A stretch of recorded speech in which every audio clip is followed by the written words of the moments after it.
There was no word, for heaven or for earth, for sea or sky. All that existed was silence. Then, the voice of the Maker rang out, the first word, and his word became all that might be, dream and idea, hope and fear, endless possibilities. This verse, Thronondes 5, describes the creation of existence, and in turn, the creation of the world of Thedas, by an almighty entity known as the Maker. The Maker is the central deity within the Chant of Light, the primary religion spread over all corners of this vast continent, a continent rife with conflict between nations, races, religions, and users of the arcane. But it is also a continent of intrigue and wonders, of spiraling magical towers, of dragons, wyverns, and griffins flying through its skies. The history of these lands are filled with the civil wars of mages and templars, religious crusades, and heroic adventures against the forces of darkness. With that introduction, I would like to welcome all of you to this course, titled Dragon Age, the History and Lore of Thedas. I am Professor Absalom from the Faculty of History and Ethnology, and as the title implies, we will be covering all manner of subjects relating to Thedas, its history, religious practices, the use of magic, and much, much more. But to start us off, since this is the introductory lesson of the course, we are going to begin today with a look at the basic geography of Thedas, followed by a short summary of the races and nations of the continent, and lastly, rounding off with a quick recap on the most important subject of today's lesson. Now, let's get started. This, ladies and gentlemen, is Thedas. Thedas is a continent characterized by its diverse nature and geographical structure, with the arid steppes and scorched wastes of the north to the cold and windswept plains of the south, with everything from sprawling woodlands, imposing mountain ranges capped with snow, and tropical coastlands in between, just to name a few examples. And that is one very noteworthy thing when it comes to Thedas' geography and climate. If there is one thing one should keep in mind concerning this topic, it is this. The scenery as well as the climate can vary greatly over short distances, a point of note indeed. To exemplify, the arid wastelands of the western approach and the volcanic marshes of Nahashin, both located in western Thedas, give way to fertile lowlands and rolling hills after only a few days' journey to the east. Moving on, mountains and highlands are also a common sight in many places on the continent. The enormous Hunterhorn Mountains, only matched in size by the Frostback Mountains to the south and the Vimark Mountains to the east, is one of the largest mountain ranges on the continent, and stretches its huge rocky tendrils north and south, creating a natural C-shaped western border for the continent of Thedas. Among these huge mountaintops and peaks, griffins once soared through these open skies and white clouds. In fact, the tallest peaks on the continent, like the volcano of Arl Dumat and Mount Ambrosia, the highest of all Theodosian mountains, are situated in the Hunterhorns. And although there are numerous other ranges and peaks, the Vimarks, Hunterhorns, and Frostbacks are the largest, note that down. The big three, if you will. To the east of the continent, the Amaranthine Ocean spreads out and marks the edge of this part of the world. Here, it mingles with both the Frozen Sea and the Waking Sea, the latter a body of water that splits the continent like an aquatic knife, its waves home to bustling trade routes and merchant ships, as well as eager raiders and pirates hungry for plunder. And to the north, the Boeric Ocean, along with the Collean, Nosen, and Benedictine Seas, make out the aquatic regions of this part of the world. Lastly, the two largest islands of Thedas, Seheron and Parvollen, are situated up here in the north, with Parvollen being the northernmost edge of the known world.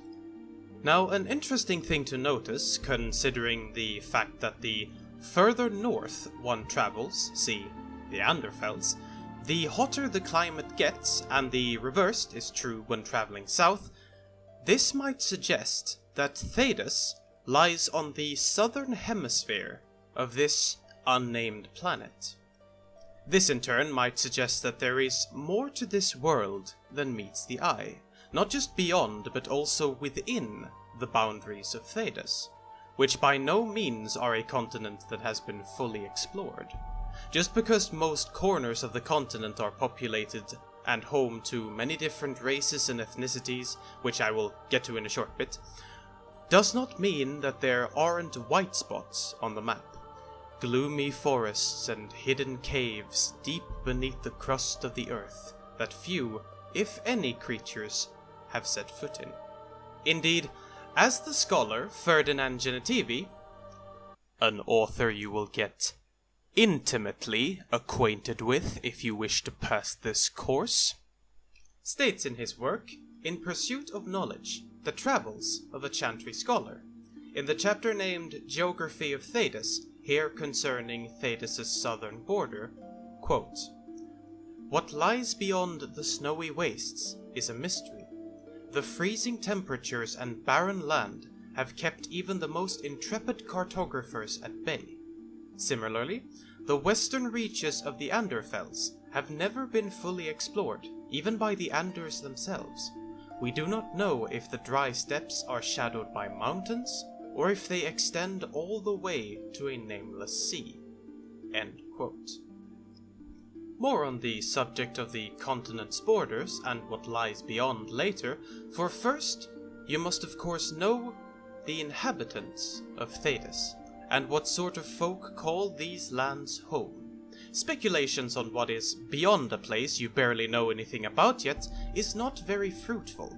But later, my dear students, when you are invested in all the tales and legends I will tell you, of the conflicts and intrigues of this world, and dying to know more about what will happen next, the concept of what lies far away into the unknown becomes even more titillating. But for now, there are 4 main races that inhabit the lands of Thedas, and in one way or another calls the continent home. Humans, elves, dwarves, and the Kossith, more widely known as the Kunari. Now, as I have mentioned before, because this is an introductory lesson, I will not go into great detail about these 4 races, since they will have separate lessons dedicated to them in the near future, but here I will give you a brief description of each of the races and their connection to Thedas. So, the 2 races that can be considered the original inhabitants of the continent would be the elves and the dwarves. The Elfhen, as the elves would call themselves, are a slender and lithe folk, characterized by their large eyes and pointed blade-like ears, and were once the dominant force on the continent, being masters of both the arcane arts of magic and of nature, 2 traditions that most elves culturally carry with them to this day, as well as control over life itself, as it is said that the ancient elves were indeed immortal. This is, however, hard to verify, given that most of the sources concerning elven immortality are mainly myths and legends at this point, but what is known is that the ancient and advanced realm of the elves, the kingdom of Elvenan, stretched across all of known Thedas, and ruins of these ancient times, structures of architectural marvel, still dot the landscape of Thedas today. Likewise, the dwarves, a short, stocky, and hardy race of underground dwellers, famed for their knowledge in trading, smithing, warcraft, and acute sense of the stone, ruled the world below in the early days with a sprawling subterranean empire connected by massive stone highways known as the Deep Roads. Humans, like us here in this lecture hall, arrived in Thedas from the north and quickly spread across the entire continent in different tribes and ethnic groups, and in time developed their own unique cultures, customs, and kingdoms. Some say that the ancient humans came from Parvolan, where there indeed are signs of a prehistoric human civilization existing due to the, for example, massive pyramids built there and a huge amount of other archaeological findings. Others suggest that humans migrated down from the Donarchs to the north. There are plenty of different theories on the matter. What is certain, however, is that this arrival caused a bit of a ruckus in relation to the other folks inhabiting these lands, and whatever scrabbles may or may not have existed before humans came to Thedas erupted into fresh conflicts, as the elves, even to this day, blame the arrival of humans and the struggles that emerged by their coming as the reason for the loss of their immortality and the decline of their empire.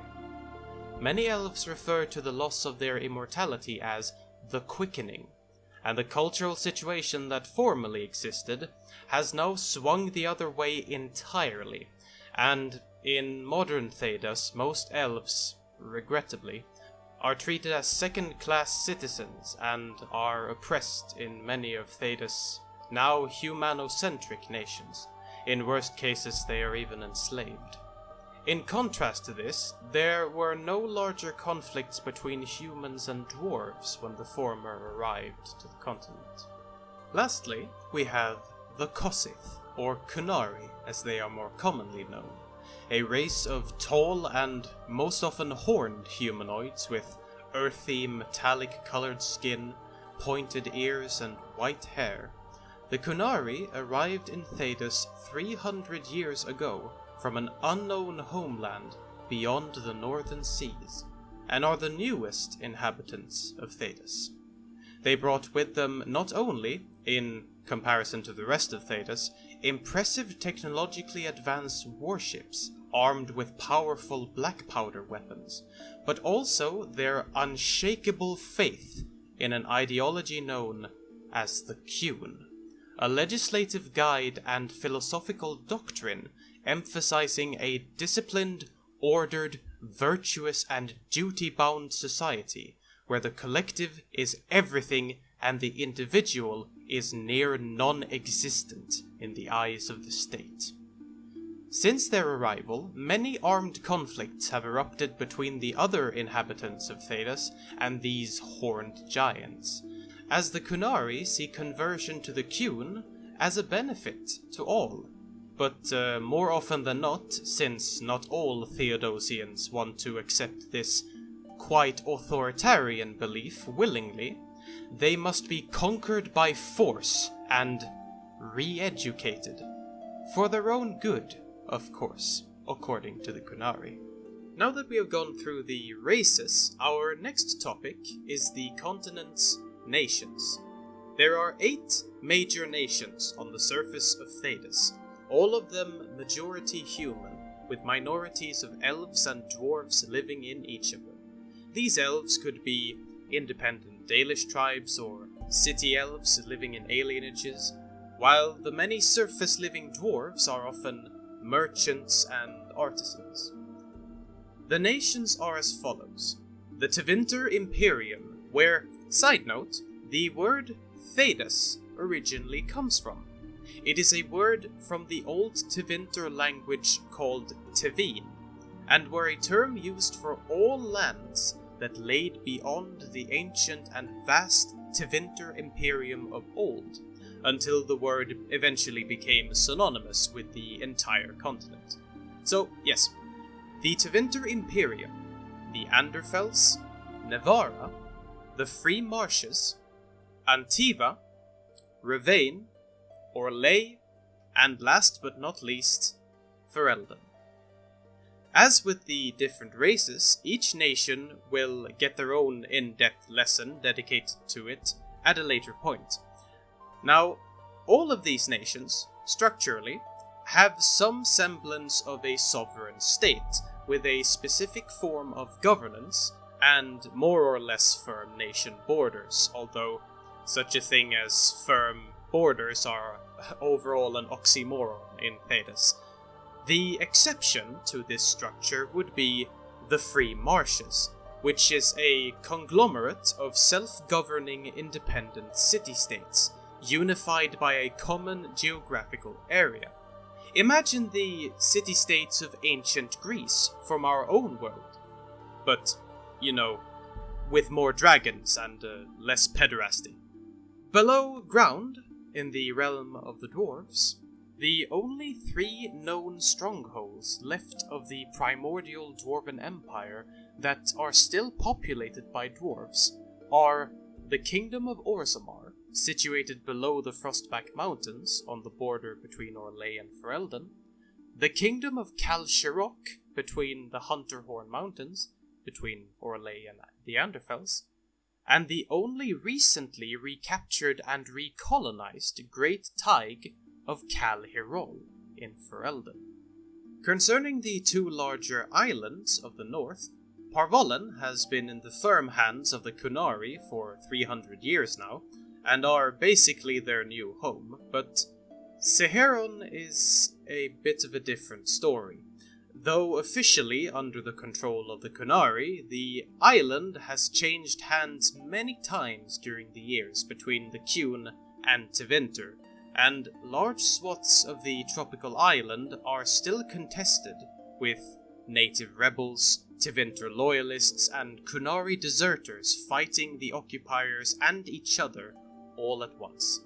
As we come to a close, I would like to bring up an earlier point in regards to what might lay beyond Thedas, now that we know a bit more about the topic at hand, and reconnecting with something Genetivi brings up. Given that humans, who we have already established, emigrated from lands that might have laid beyond the continent's borders, and the Kunari, who came to Thedas across the ocean from unknown lands, plus the fact that the continent's borderlands, such as the Kokari Wilds and the mythical sunless lands beyond, along with the Donarchs, the Volca Sea, and the unknown steppes west and southwest of the Hunterhorn, there are most certainly other lands beyond the continent of Thedas. Genetivi reaffirms this hypothesis in the last paragraph of the chapter concerning geography, with, quote, "There must be other lands, continents or islands, perhaps across the Amaranthine or north of Parvolen, for the Kunari arrived in Thedas from somewhere, but beyond that deduction, we know nothing." End quote. So to sum up today's lesson, our first lesson together, we have gone through the overall geography of Thedas, its nature, mountains, seas, and so on. We talked about hypotheses and theories of the unexplored, both within and beyond Thedas, and where Thedas is located geographically in the world, as well as Genetivi's views on the matter. And lastly, we have had a slight introduction and short explanation to the races that inhabit Thedas, as well as the nations of the continent.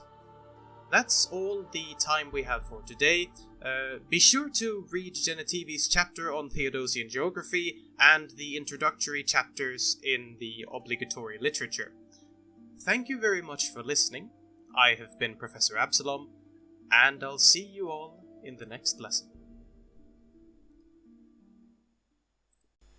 Thank you very much for watching this video. It's really been a long time coming, and since this is my first video, you'll have to keep that in mind when it comes to editing and YouTubing and stuff. It's really new for me, but I think I'll get the hang of it. I just really enjoy the concept of, fictional history and lore, and I just wanted to see if I'd enjoy making videos about it, and I think I will. So I have a few concepts for future videos, specifically Dragon Age themed, and maybe other fictional universes out there. We'll see. If you enjoyed this video, please like, share, subscribe, maybe even leave a comment. The algorithm likes that stuff. And I'll see you all in a future video. Have a good one.